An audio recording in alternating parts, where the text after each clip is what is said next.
دوستو پرانے وقتوں کی بات ہے۔ ایک بادشاہ جو اپنی رعایا پر بڑا مہربان تھا، اس نے ایک 100 میٹر لمبی سڑک تعمیر کرنے کا حکم دیا۔ بادشاہ کا حکم جاری ہوتے ہی سڑک کی تعمیر شروع کر دی گئی۔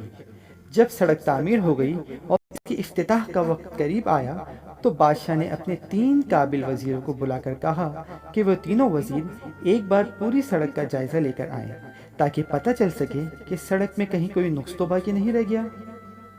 بادشاہ کا حکم پاتے ہی تینوں وزیر اس نئی سڑک کا معائنہ کرنے چلے گئے۔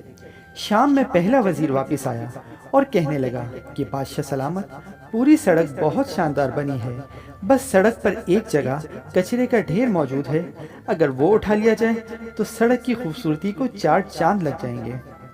دوستوں، کچھ دیر بعد دوسرا وزیر دربار میں پیش ہوا اور اس نے بھی یہی احوال سنایا کہ سڑک پر ایک جگہ کچرا جمع ہے، اگر وہ اٹھا لیا جائے تو سڑک کی خوبصورتی پر انگلی اٹھانے کی گنجائش باقی نہیں رہے گی۔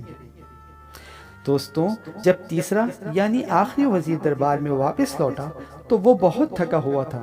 اس کا لباس پسینوں سے گیلا اور حلیہ گرد آلود ہو رہا تھا، جبکہ اس کے ہاتھ میں ایک تھیلا بھی تھا۔